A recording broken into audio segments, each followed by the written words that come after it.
podcast Palavra Ativa. Hoje nós vamos estar aqui com Ébano Augusto, farmacêutico, bioquímico pela UFBA, especialista em psicofarmacologia. Uau! Farmacêutico responsável na Suruma, Associação de Pacientes de Cannabis Medicinal, redutor de risco e danos no coletivo Balance, na Bahia.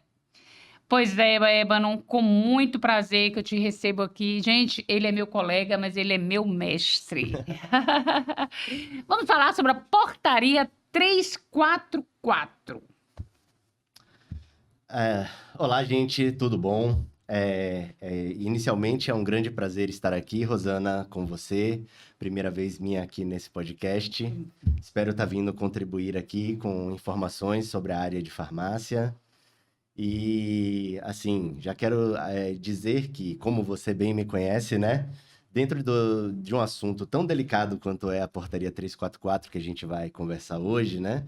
A gente tem algumas informações técnicas que eu posso passar aqui para todo mundo, mas, ao mesmo tempo, você sabe que eu sou um crítico de tudo que eu falo, né? Eu sei. Então, assim, tem algumas coisas que precisam ser faladas porque o óbvio precisa ser dito. Claro, Mas a claro. gente vai chegar lá, né? Uma coisa de cada vez. Então, é um enorme prazer estar aqui com você. Pois é. Como a Portaria 344, ela se relaciona com o combate ao uso indevido de substâncias psicoativas? Bem, a Portaria 344 de 1998, ela, quer dizer, na verdade, ela é uma RDC, né? Uma portaria RDC que ela regulamenta conforme normas internacionais sobre psicotrópicos, né? Baseada em normas internacionais sobre psicotrópicos, a distribuição, a extração, o uso, a prescrição de medicamentos e substâncias psicoativas no Brasil.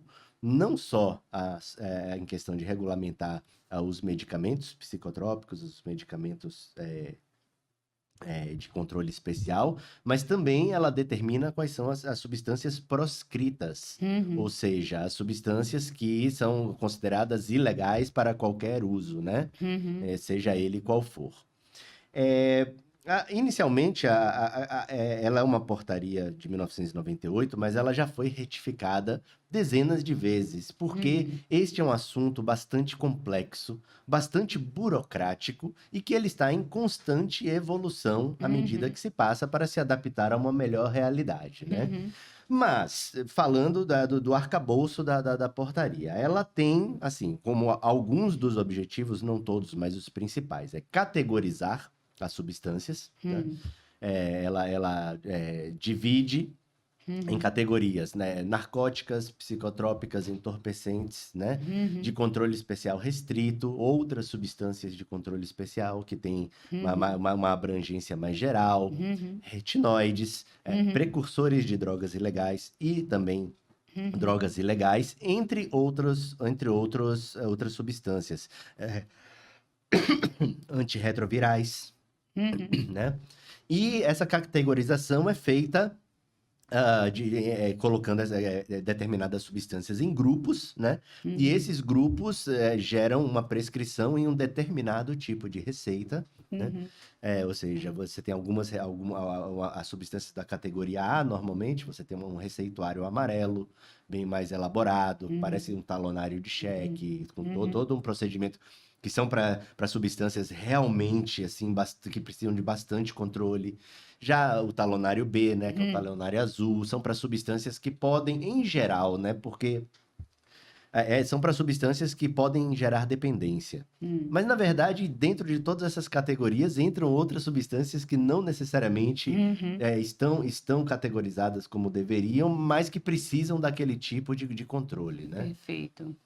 E assim, ela categoriza, ela determina também as regras para a extração dessas substâncias, para a produção, a distribuição, a prescrição e a venda delas, né? Então, ela abrange todo o processo, desde da cadeia de produção até a dispensação para o paciente, que é a ponta final deste processo, né? E ela dita quais são os critérios de uso racional das substâncias psicotrópicas, né? Ou seja, claro que a gente, para falar de uso racional de medicamentos aqui, a gente precisaria de uma conversa toda sobre isso. É isso. Mas, colocando assim em miúdos, seria quando é prescrita a substância certa, para a patologia certa, Certa. na dose certa, no tempo adequado, né? Perfeito. E aí Perfeito. ela determina várias outras coisas também, mas Sim. basicamente o cerne da portaria 344 é esse. É isso aí. É. E essa complexidade você conseguiu colocar aqui bem resumidamente mesmo. A necessidade dessa revisão, que é de 98, e vem sempre nessa revisão justamente por isso, né? Porque tem a coisa, pensar a molécula, extrair a molécula, criar a molécula, colocar a molécula até chegar no usuário, fazer o uso daquela molécula, daquele medicamento e alcançar o tratamento necessário, né? Exatamente. Então, realmente é necessária essa revisão. O que configura, doutor Ébano, o abuso ou uso indevido de medicamentos da portaria 344? Então, essa é uma parte assim que a gente meio que vai acabar falando sobre isso durante toda a nossa conversa. Mas o abuso ou uso indevido é justamente aquilo que sai dentro daquele arcabouçozinho de uso racional que eu acabei de falar, né? Ou seja, se você não tem uma prescrição correta, né? Você às vezes passa uma substância que ela não é exatamente indicada para o médico prescreve essa substância que não é exatamente indicada para aquela patologia. É um uso irracional, um uso indevido. Fazer o uso numa dose incorreta, fazer o uso durante um tempo prolongado demais ou curto demais. Tudo isso é um uso indevido. E o uso indevido, ele leva ao uso abusivo, que aí é o que se torna um problema para o paciente, além do problema da patologia que ele já tem, né? Ele começa a fazer o uso abusivo da substância. Porque devemos lembrar, medicamentos psicotrópicos são drogas, né? São drogas que tratam doenças psiquiátricas, mas são drogas e alguns deles podem sim gerar dependência. Perfeito, parabéns. Olha aí, gente. Quais são os desafios enfrentados por médicos e farmacêuticos no controle e fiscalização dessas substâncias? Porque a gente sabe que são duas classes aí, um prescrevendo, né, assim, diagnosticando, e o outro lá na ponta fazendo a entrega, e tem que ser uma entrega bem responsável, né? Então, olha, essa parte dos desafios são muitos, tanto da parte do médico quanto da parte do farmacêutico. O mais óbvio, e o primeiro de todos, com certeza, é o excesso de burocracia desse processo todo. Não que o excesso de burocracia seja uma coisa ruim, porque neste caso, como é uma coisa que precisa de um controle muito rigoroso em toda a sua parte de prescrição, de dispensação e tudo mais, é necessária essa burocracia. O problema é quando a burocracia ela esbarra em um sistema que não está preparado para ela. Né? E aí a gente tem um problema de que muitas vezes corrigir erros, corrigir inconsistências, tanto o médico, mas principalmente o farmacêutico que está na ponta, ele acaba tendo um trabalho triplicado por coisas que estão fora da alçada de responsabilidade dele. Determinadas falhas que existem dentro desse sistema que não necessariamente são legais, na verdade não são legais, porque dentro da legislação a coisa está muito bem feita, mas você tem as falhas, por exemplo, da farmácia que vende, você tem a falha dos funcionários, você tem as falhas dos pacientes, e tudo isso vai juntando, e a gente pode falar um pouco mais adiante sobre isso, e tornando a coisa mais difícil, né? Você tem os erros cometidos pela equipe, né? Porque, claro, o farmacêutico ele tem que estar lá e tem que estar responsável, ele tem que ter um farmacêutico o tempo inteiro na farmácia, seja ela pública ou privada, e ele é o responsável pela dispensação dos medicamentos controlados. Só que, claro, a equipe da farmácia, junto a ele, também faz a dispensação. Vamos dizer que chegam 5 clientes ao mesmo tempo, todos os 5 estão com receita de controlado. Eles não vão fazer fila e esperar o farmacêutico atender eles. entendi. A equipe vai atender.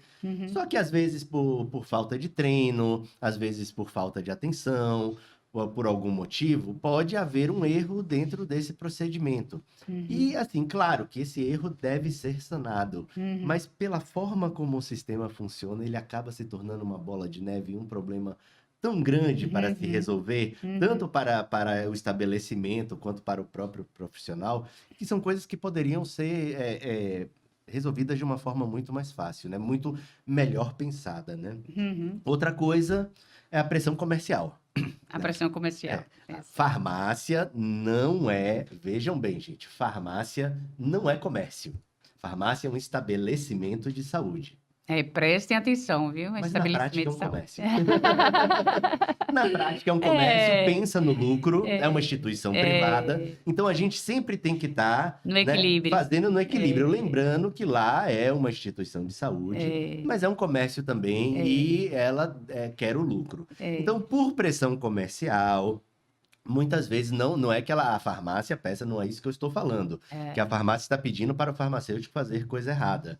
Né? Mas que por pressão comercial isso bate na burocracia e torna as coisas mais difíceis. Eu acho que uma das coisas que faz com que o farmacêutico se sinta pressionado é bater metas, né? Esse bater metas deixa o farmacêutico assim vulnerável a algumas situações, né? Então tem que ter... Mas a coisa de bater meta é mais uma questão da parte comercial que tipo, faz ele vender o medicamento comum. É meio difícil bater meta em medicamento controlado, né? Porque você não tem exatamente como estimular que se venda mais, né? Mas sim, também tem essa parte. A gente também tem a pressão do paciente, né? A pressão do paciente que chega e que muitas vezes está com uma receita vencida e que ele quer mais, e que ele quer de um jeito, que ele quer do outro. Ele não tem a obrigação de entender toda essa legislação, né? Mas que isso também gera um certo desconforto para a equipe em geral e que receita vencida, receita rasurada, que a gente não deve aceitar, mas que às vezes passa e isso se torna um problema para o farmacêutico, né? Receitas irregulares e falsificações, nossa, já vi talonários inteiros falsificados, carimbo de médico falsificado. Então, todas as dificuldades que a gente tem. E também, assim, falando um pouquinho do lado do médico também, né? Tem muito paciente que pressiona o médico a receitar um medicamento porque ele está fazendo uso abusivo, não necessariamente porque ele precisa. Ébano, tirando aqui o foco da... quando você colocou assim que o paciente geralmente chega e não entende, né? Essa questão do conhecimento, de adquirir esse conhecimento básico do que seja uma receita de psicotrópicos, para que serve, poderia estar acontecendo dentro do próprio consultório para evitar que o paciente sofresse, porque de qualquer forma é um sofrimento, né? Ele não tem acesso ao médico, de 30 em 30 dias, 90 em 90 dias, ele não tem acesso ao médico, quer usar novamente aquela receita, e entendeu lá na consulta que deve continuar, né, fazendo aquela coisa, mas não tem um acesso. Tem plano de saúde que corta, tem um SUS que está abarrotado. De repente, lá dentro do próprio consultório médico, poderia minimizar esse sofrimento desse paciente, fazer com que ele entendesse a necessidade de, por exemplo, de buscar usar durante aquele período e tentar realmente voltar ao médico, né? Para evitar uma sobrecarga para o farmacêutico lá na ponta. Será que não poderia começar dentro do consultório? No papel, sim. Na prática, isso é um problema multifacetado. Porque a gente tem que ver primeiro qual é o tipo do paciente, né? Porque o paciente pode estar entendendo a instrução do médico, mas ele também pode não estar entendendo, né? Dependendo da pessoa, ela tem a capacidade de entender uma instrução daquela natureza e a outra não. Então, às vezes, o médico pode estar cumprindo o papel dele e a pessoa não entendeu aquela instrução de forma oral, né? E essa instrução normalmente não é passada de forma escrita, né? Ela é falada uma vez, a pessoa pode, de repente, até entender na hora ou esquecer depois. Esse é um dos casos. O segundo é se o médico está dando essas instruções corretamente ou se está dando elas de alguma forma de fato, né? Por exemplo, aquela coisa simples, você vai tomar um opioidezinho para uma dor moderada forte, um Tilex, alguma codeína, alguma coisa. O médico tem que te falar que aquilo ali provavelmente vai causar um desconforto intestinal, uma prisão de ventre e tal. A gente sabe que a maioria das vezes essas instruções básicas não são dadas.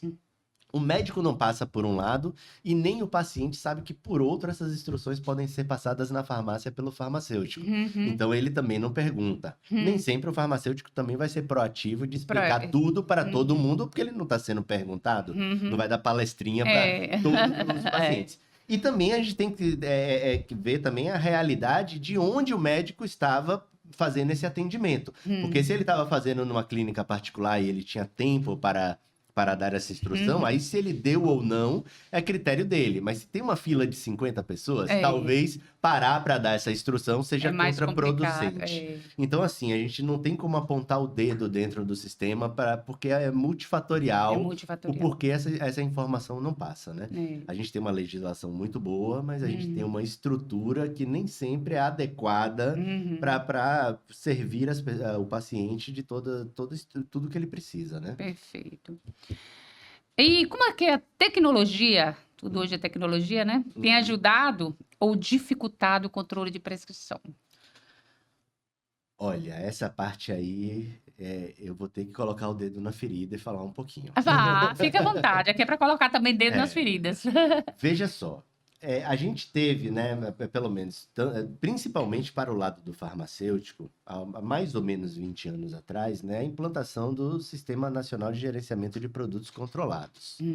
Que é uma coisa que veio, num certo sentido, de dar um controle maior e uma fiscalização maior e uma facilitada na questão de como a dispensação do medicamento controlado é feita, certo? Antigamente, ou em alguns lugares, como é até hoje, você tinha a escrituração da entrada e da saída de medicamentos controlados numa farmácia, numa unidade de farmácia de posto de saúde, comercial, que seja, pela escrituração em um livro, que é o famoso livro de controlados, né? Como sai na farmácia, que para quem não conhece, é como se fosse um caderno de ata. Eu peguei essa fase. É como se fosse um caderno de ata, gente. Que a gente vai colocando, ó, entrou 100 medicamentos X. Aí o paciente vem, compra, e cada página para um medicamento, saíram 3, saíram 2. A gente vai fazendo a continha e registrando, colocando o número da receita, o nome do médico, tudo tá. O Sistema Nacional de Gerenciamento de Produtos Controlados, ele veio para facilitar e para melhorar a fiscalização. Porque até então, quando a gente precisava fiscalizar essa entrada e saída, a gente levava esses livros na vigilância sanitária. E aí vem minha primeira crítica. Primeiro, tipo assim, aí parecia alguém corrigindo a redação da gente. Porque ele tá fiscalizando o quê? Olhando um livro, se ele não tá olhando o estoque. Né? Lá fora da farmácia. Ele tá dizendo, não, você rasurou aqui. Assim, gente, rasurei, foi mal. Mas por que isso é fiscalização? Nunca foi.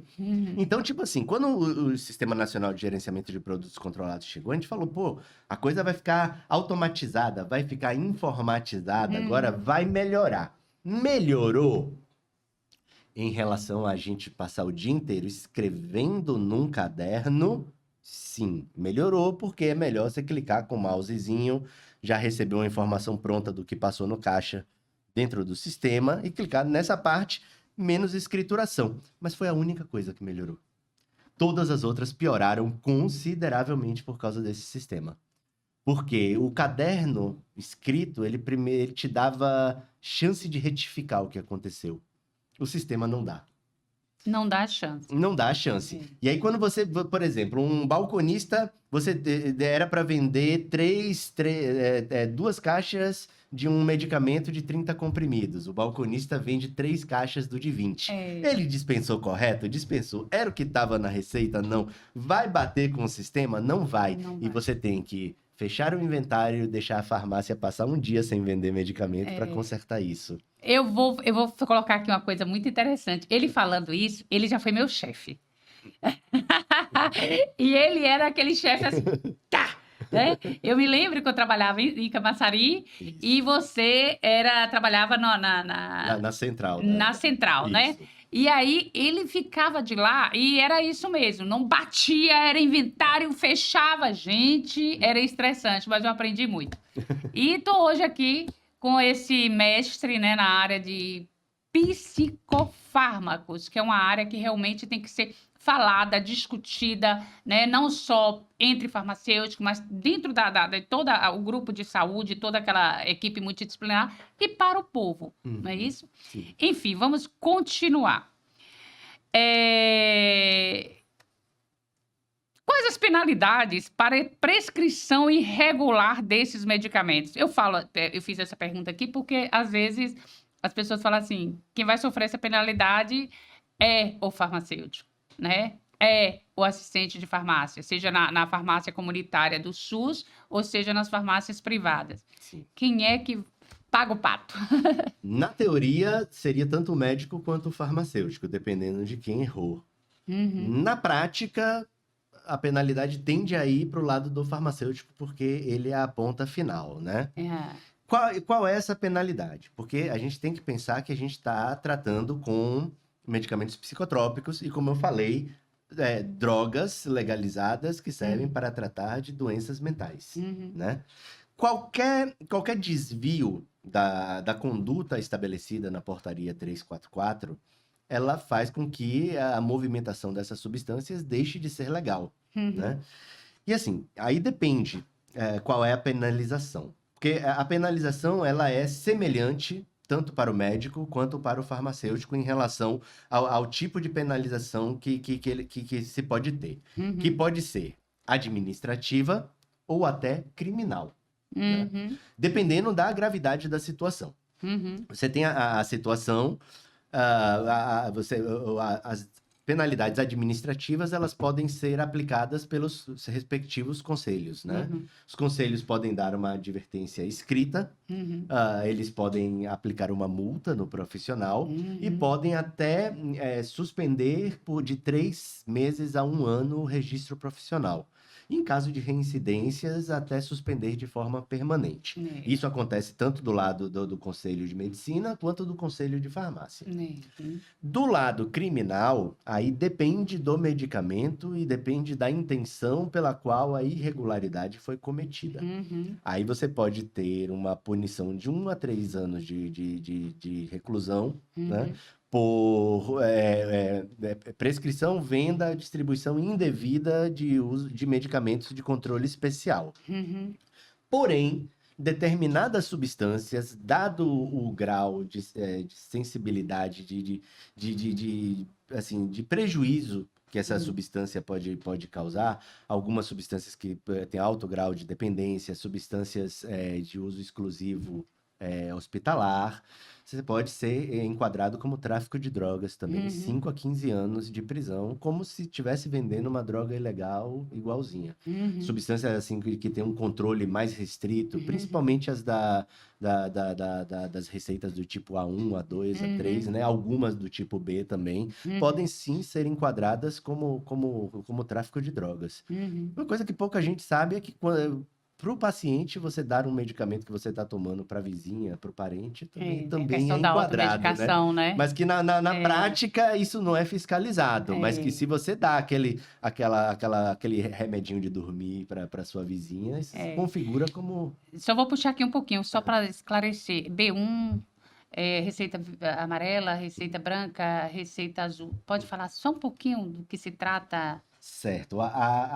Vamos das mais simples para as mais complexas. A gente vai porque tem outras, né? Tem até a D, E, mas que elas são de uso bastante específico. A gente vai falar da C, C1, C2, B, B1, B2 e A1, A2, A3. A receita C é a receita branca, né? Aquela receita comum que todo mundo está acostumado a receber do médico, só que ela fica retida na farmácia. A original, ela fica na mão da farmácia e ela tem que vir com uma cópia, seja ela uma cópia original, uma cópia carbonada, que é a cópia que fica na mão do paciente para instrução de uso, né? É uma receita que é utilizada para medicamentos de controle especial, em geral. Medicamentos que não necessariamente podem causar dependência ou tem risco de morte por utilização indevida, mas que tem controle especial. E assim, fica muito em aberto o que é uma receita de controle especial. Um caso disso foi, por exemplo, os antibióticos sempre foram passados em receita comum, mas a partir do momento que eles passaram a ser substâncias controladas que exigiam prescrição, Uhum. eles passaram a ser incorporados nessa listagem, né? Não que eles sejam psicotrópicos, não são, mas para fins de controle de compra e venda, eles passaram a entrar nesse receituário especial. Algumas outras substâncias, né? Elas já estão no receituário especial simples, como era o caso da sibutramina, antigamente, que ela era de retenção de receita, claro. A sibutramina, só para situar vocês, ela é um antidepressivo. Ela foi feita como um antidepressivo. Só que se viu que ela tinha um potencial muito grande para controle do apetite, né? E ela passou a ser receitada primariamente como controle de apetite, né? E com o tempo ela passou da receita C, que é o receituário branco comum, porém para ser retido, para o receituário B, que é o conhecido como receita azul. Ele parece um talão de cheque, ele tem uma numeração única, contínua, ele tem um registro do médico já impresso no talonário, ou seja, ele é uma receita de um controle mais restrito de prescrição, feito normalmente para medicamentos que tenham algum potencial de prejuízo maior, caso usado fora do uso racional. Que ele possa ter uma capacidade de dependência ou alguma característica outra que justifique que ele esteja nessa lista. Como o Zolpidem. O Zolpidem também ele era de receita branca, mas aí que se viu que vários efeitos colaterais que ele dá na cabeça das pessoas, de esquecimento, de tal, ele passou para receita azul também, né? Alguns medicamentos da B1 passaram para B2. Porque a B2 ela é uma receita que nem todo médico consegue ter assim de uma forma tão fácil. Você precisa se justificar por que você tem uma B2. E aí alguns medicamentos dessa que já são do talonário, mas que precisa de um controle maior, passaram para essa B2. E o receituário A, ele é a receita amarela, ele é conhecido por substâncias que são realmente assim de um uso bastante restrito e controlado, porque elas são narcóticas ou psicotrópicas, né? A gente está falando de, por exemplo, opioides fortes, como a morfina, né? Ou metanfetaminas para usos específicos, como para transtorno do déficit de atenção e hiperatividade, né? Que é uma anfetamina que precisa de um controle bem mais restrito. São poucos médicos que têm acesso a esse talonário, ele tem que ter toda uma justificativa para ter esse talonário. Ele é um talonário tão especial que ele tem literalmente características de cheque mesmo, não só o formato, mas ele tem marca d'água, ele tem um desenho detalhado como se fosse uma nota de dinheiro, justamente para evitar falsificação. Se você fiscalização bem mais fiscalização intensa, bem né? mais em cima, assim, né? Perfeito. Agora, quando você colocou assim, mudou da receita C para a receita B, geralmente são os efeitos colaterais que faz essa mensuração para poder mudar. Em geral, sim. Efeito colateral é um dos critérios, É um né? dos critérios. Um dos critérios. Potencial de dependência, né? Também. Aí faz essa... Ou, às vezes, até mesmo uma necessidade social de controle. Que não necessariamente sejam nem efeitos colaterais, nem potencial de dependência, mas uma necessidade social de controle mesmo. Um dos motivos que tem que ser muitos motivos para estar sempre fazendo a revisão dessa portaria. Isso. Não é isso? Exatamente. Para dar segurança ao paciente. Uhum. O que você gostaria que as pessoas soubessem sobre medicamentos controlados que normalmente não sabem, além disso aqui? Porque eu acho que você vai alcançar muita gente que não sabe, né? Bastante coisa. Mas uma delas eu já falei, que seria a questão de que medicamentos controlados são drogas e devem ser usados com cuidado. Com cuidado. Não todos, mas uma boa parte das vezes eles são para serem usados durante um período específico, né? Por uma questão específica. E assim, muitos deles têm prejuízos a longo prazo, né? E utilizados. Mas eu uso fluoxetina a vida inteira. Não, tem algumas patologias, tem alguns transtornos mentais, como depressão, bipolaridade, esquizofrenia, epilepsia, entre outros, que é uma coisa que acompanha a gente pela vida inteira. Né? Mas esses medicamentos são feitos para serem tomados também a longo prazo, a vida inteira. Eles, normalmente, antidepressivos, antipsicóticos e alguns antiepiléticos, eles não têm, eles não geram dependência e não geram prejuízos a longo prazo. Ah, Agora, por exemplo, benzodiazepínicos, e aí a gente tem que apontar aquela coisa de que o Brasil é o segundo maior consumidor de benzodiazepínicos do mundo. você pode abrir o nome. Qual é? Um benzodiazepínico. É porque ele está falando de uma classe farmacêutica. É, Mas tem um nome. eu tenho os nomezinhos, né? Eu não vou que falar vai. o nome comercial para não fazer Não propaganda, fala. mas as substâncias, clonazepam, diazepam, alprazolam, né? Aquele da caixinha branca e preta, E o né? Brasil é o segundo consumidor. Segundo maior consumidor do mundo. E pensem, gente, eu tô dizendo que a gente usa mais esses medicamentos do que a Índia, do que a China. Caraca. Que esses países têm 6 vezes a nossa população. Né? E aí aqui consome mais do que esses países. E isso é um medicamento que, assim, para seu uso seguro, não estou assustando ninguém dizendo que ele é um medicamento Mas perigoso. deve fazer essa reflexão. Mas pessoas que tomam ele durante muitos anos seguidos, indiscriminadamente, podem ter problemas seríssimos, chegando até a demência. Chegando até a demência. É. Pois é, gente, olha aí. O que pode ser feito para conscientizar a população sobre os riscos do uso sem orientação médica? Uma das coisas a gente está fazendo aqui, né? O podcast Palavra Ativa trouxe nada mais, nada menos do que o Dr. Ébano, especialista nessa área, e está entregando muito bem aqui agora.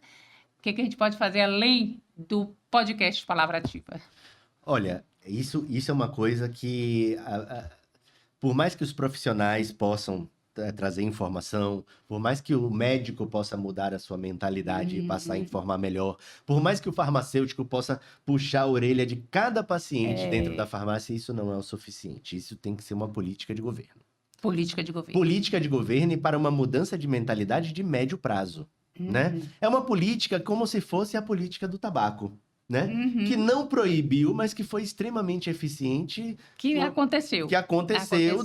De 2003 a 2013, o número de fumantes, né, diminuiu pela metade no Brasil, só com campanha. Ninguém proibiu de vender o cigarro, mas proibiu a propaganda e tal. E você consegue, de uma geração para outra, mudar a mentalidade. Então, assim, não é só uma questão dos profissionais que trabalham.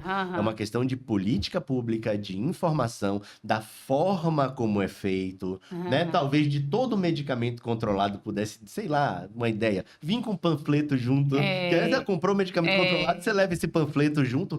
São pequenas coisas, mas que teria que ser uma política feita por todo mundo para se mudar uma mentalidade. Porque mudar os hábitos da população, né? É muito fácil você colocar no papel e dizer, não, nós vamos mudar. Mas quando você vai ver lá na ponta, de um em um, cada cabeça é um mundo, cada pessoa, né? Então você não muda o hábito de uma população de um dia para o outro.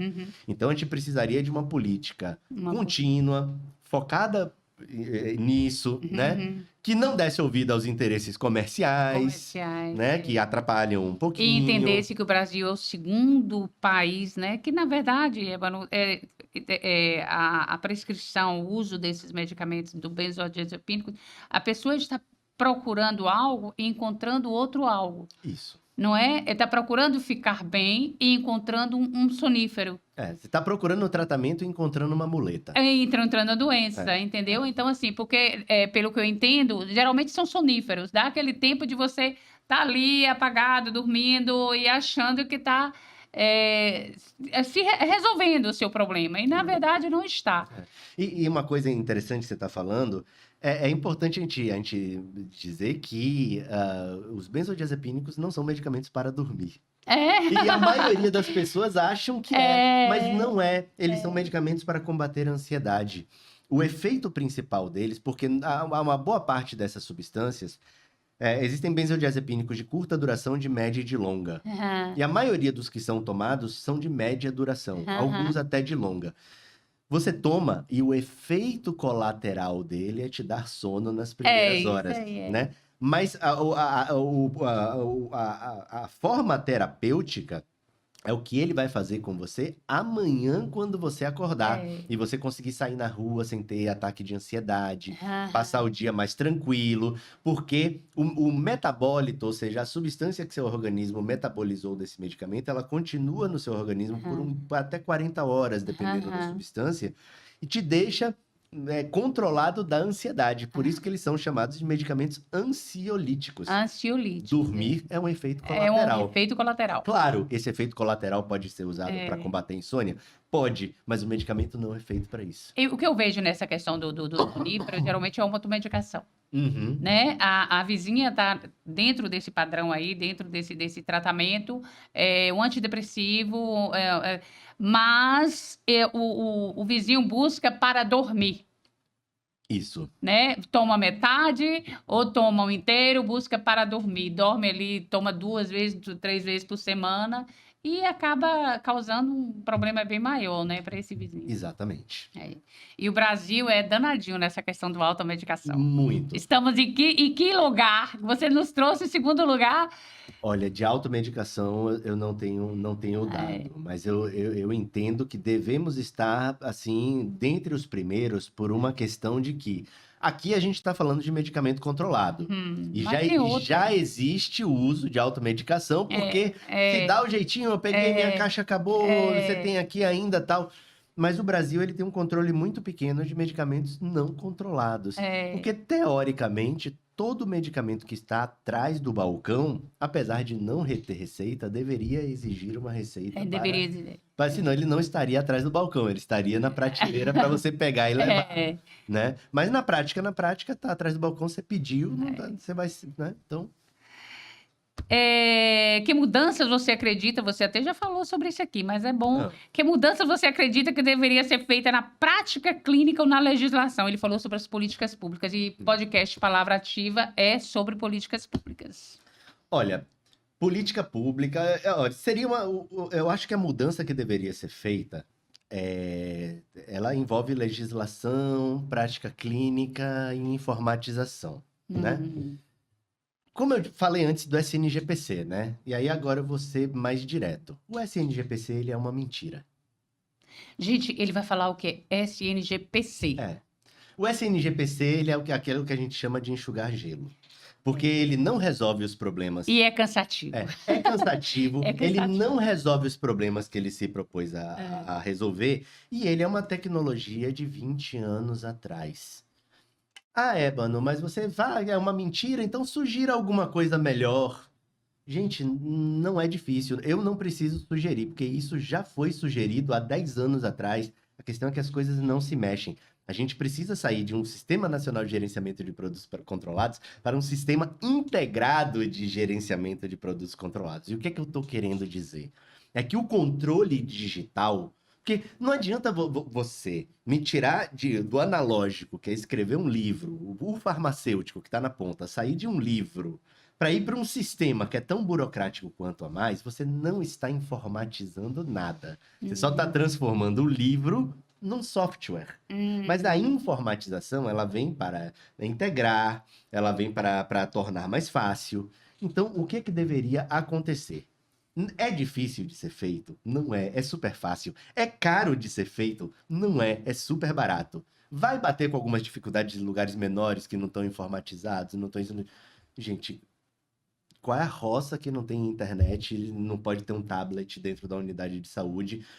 Isso não é dificuldade. Não tem porque não querem. Não querem. Porque estamos em 2025, a gente não está em 1998. Então, o que acontece? O sistema de controle de medicamentos controlados, ele deveria começar com o médico. Porque não adianta você informatizar o lado do farmacêutico e o médico largar o garrancho dele num papel. Isso aí. Entendeu? Então, o que seria um sistema integrado de gerenciamento de produtos controlados? O médico, ele gera a receita digital e ela é integrada a um sistema, um servidor do Sistema Único de Saúde. Na hora que ele já sai de dentro já sai de dentro, então ela existe no papel como orientação para o paciente, mas ela já existe como um arquivo lá em cima. Na hora que ele imprime, essa receita sai com um QR Code. Nada demais. QR Code, nada demais. O paciente chega na farmácia, a farmácia está integrada a esse servidor do sistema de saúde, e todo medicamento controlado tem o quê? Um QR Code na caixa. Ou seja, o clonazepam de 30, ele tem um QR Code. O diazepam de ele tem um QR Code. Na dispensação, você tem um leitorzinho de infravermelho, no qual você vai passar o QR Code da receita Uhum. Você vai passar as caixinhas de medicamento, Uhum. lacrar elas no saquinho e entregar no caixa. Uhum. O sistema automaticamente passa isso para o sistema de gerenciamento de controlados. Não precisei digitar nada, já está tudo confirmado. E realmente você tem um controle digital de todo o processo. É. Porque hoje o que você tem é o mesmo sistema de 1900 e Aham. Coca-Cola de rolha, tudo feito à mão, Aham. só o farmacêutico que na ponta É. tem um sistema que na verdade é Fica, falho. e fica sobrecarregado e não sobra aquele tempo ideal É. para ele colocar na prática aquilo que ele aprendeu, que é fazer a escuta e o acompanhamento farmacoterapêutico do paciente. Exatamente. Não é? Então, E assim. quando você tem um sistema digital que é rigoroso É. na burocracia da Uhum. legislação, mas tudo que vem antes dele depende de trabalho humano manual, Uhum. esse rigoroso daqui acaba absorvendo todos os erros no processo. O erro do médico, o erro do paciente, o erro do vendedor, e aqui que se resolva. Então, é por isso que eu tô falando. O sistema, o SNGPC não funciona, ele está para voltar agora em setembro, depois de quase Eu tô 3 anos de sabendo, volta, e vai voltar com os mesmos problemas. eu tô sabendo que ele tá sendo. Vai modernizar, mas fundamentalmente o problema continua. Continua. Ébano, ai, gente, maravilhoso. Maravilhoso. Você não faz ideia de que tá aqui perto desse mestre, desse ex-chefe, desse meu colega, né? E assim, hoje a gente está aqui abrindo uma temporada com os farmacêuticos, né? E você vai voltar mais uma vez. Vamos falar sobre muita coisa, né? Muita Vamos coisa, sim. muita surpresa aí. E será sempre bem-vindo e muito obrigada mesmo. Eu que agradeço o convite, agradeço estar aqui com você e espero sim voltar outras vezes aí, que, spoiler, gente, com assuntos bem mais divertidos do que a legislação. Olha aí. Pois é, muito Obrigado. obrigada.